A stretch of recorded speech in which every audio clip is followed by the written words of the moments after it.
Animal Scientist SSI. Number 8. Enviropigs. Pigs are an important part of human culture, mainly in terms of food. However, inside them they have a potentially very dangerous byproduct, phosphorus. They have it in their bodies and they emit it into the general environment with their bowel movements. If you calculate all the pigs that are on the planet, that leads to a lot of phosphorus being put into the atmosphere, which is not a good thing. Therefore, scientists have experimented on pigs to try and limit the amount of phosphorus they emit via their waste. And so, Enviropigs were born. They are a genetically modified line of Yorkshire pigs that have been approved for limited production in controlled research settings in Canada and the US. Of course, there are many ethical concerns related to these animals, and testing is still being done to see if they are safe for human consumption. You have to decide for yourselves, but it's good to know what's going on. Clever name aside, their experiments were both simple yet effective. They were able to make it so that these pigs would absorb the phosphorus that was being produced in their bodies, drastically limiting the amount that was put into the air.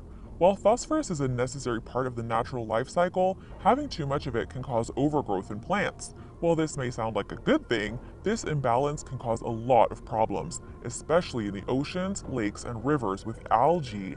As of right now, the state of Florida has declared a state of emergency because of the large spread of red tides, which is toxic algae that kills everything in its path.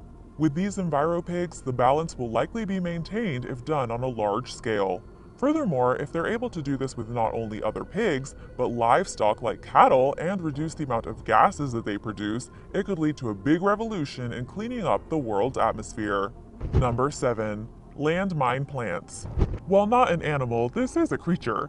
This plant was created for a specific purpose, and it's arguably one of the most creative and important creations ever done by science.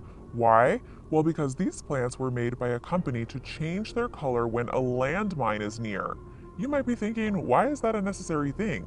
In the world today, there are approximately 110 million landmines in the ground right now. Many of them are in the Eastern Hemisphere in countries such as North and South Korea via the demilitarized zone. However, many of the landmines in the ground are still left over from wars that are officially over, but the damage can still be done. While landmines are an effective and dangerous tool in war, they're also pretty hard to get out of the ground, so everyone just leaves them there. Even now, years later, innocent people and children from everywhere from Colombia to Cambodia are paying the price. So, a company named Arisa Biodetection created a plant that would turn red in the presence of the chemical nitrogen dioxide, which is a key ingredient in making landmines. While this may sound like mad science, it actually works. And if planted in areas believed to have mines, it could help save lives. Now that is pretty